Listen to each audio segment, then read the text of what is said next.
2025 সালের 21শে November Dubai air শোয়ের আকাশ পরিণত হয়েছিল এক মর্মান্তিক নীরবতায়। ভারতের দেশীয় প্রযুক্তির গর্ব LCA তেজাস MK-1 যুদ্ধ বিমানটি দুর্ঘটনার শিকার হয়। এই বিমান চালাচ্ছিলেন ভারতীয় বিমান বাহিনীর অন্যতম সেরা যোদ্ধা উইং কমান্ডার নামংশ সেন। এই ঘটনা কেবল একজন নির্ভীক পাইলটের প্রাণহানি ঘটায়নি, বরং বিমানটির নিরাপত্তা এবং ভারতের মহাকাশ প্রযুক্তির সক্ষমতা নিয়ে একাধিক গুরুতর প্রশ্ন তুলেছে। উইং কমান্ডার শ্যাল কোনো সাধারণ চালক ছিলেন না। তিনি ছিলেন ন্যাশনাল ডিফেন্স একাডেমি NDA এর প্রেসিডেন্ট সিলভার মেডেল জয়ী, MiG-21 এবং Su-30 MKL এর মতো কঠিন বিমান পরিচালনার অভিজ্ঞতা সম্পন্ন একজন প্রশিক্ষক। তাই এত অভিজ্ঞ একজন পাইলটের হাত থেকে এভাবে নিয়ন্ত্রণ ফসকে যাওয়া একটি প্রযুক্তিগত বা পরিবেশগত ব্যর্থতাকেই ইঙ্গিত করে। তেজাস বিমানটি তখন একটি নিম্নোচ্চতার নেগেটিভ জি কৌশল প্রদর্শন করছিল, যা এরোব্যাটিক ডিসপ্লেতে খুবই ঝুঁকিপূর্ণ একটি ম্যানুভার। ভারতীয় বিমান বাহিনী IAF ঘটনার কারণ জানতে একটি কোর্ট অফ ইনকোয়ারি COL গঠন করেছে, কিন্তু বিশেষজ্ঞরা এই দুর্ঘটনার পেছনে দুটি প্রধান কারণ নিয়ে জল্পনা করছেন। কেন বিমানটি নিয়ন্ত্রণ হারাল এবং কেন পাইলট ইজেক্ট করতে পারলেন না। প্রথমত, নিয়ন্ত্রণ হারানোর কারণ। চূড়ান্ত পদার্থবিদ্যা। বেশিরভাগ বিশেষজ্ঞের মতে এটি ছিল ব্রুটাল ফিজিক্স বা চূড়ান্ত পদার্থবিদ্যার ফল। নিম্নোচ্চতার নেগেটিভ জি ম্যানুভারের সময় বিমানের কোনো ছোটখাটো ত্রুটি ঘটলে বা সামান্য ভারসাম্য হারালে পাইলটের হাতে তা পুনরুদ্ধার করার জন্য ন্যূনতম উচ্চতা এবং সময় থাকে না।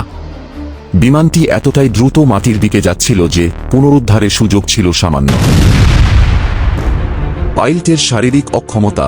উচ্চ জিফোর্সের কারণে পাইলট ক্ষণিকের জন্য জ্ঞান হারাতে পারেন, GLOC বা জিফোর্স ব্ল্যাকআউট।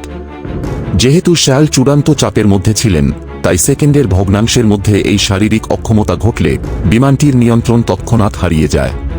প্রযুক্তিগত বা সিস্টেমের ত্রুটি। তেজাস একটি ফ্লাইবাইওয়্যার FBW সিস্টেম দ্বারা নিয়ন্ত্রিত।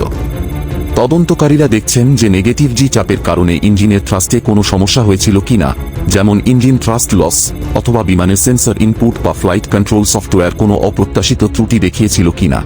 দ্বিতীয়ত, ইজেকশন কেন হল না।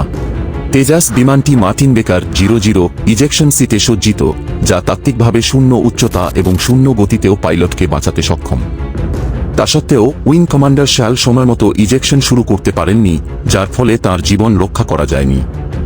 এর পেছনে কারণগুলি হল: ইজেকশন প্রক্রিয়ার সময় ইজেকশন শুরু হওয়ার পর প্যারাসুট খোলা এবং পাইলটকে নিরাপদে মাটিতে নামানোর জন্য অন্তত 2 থেকে 4 সেকেন্ড সময় লাগে।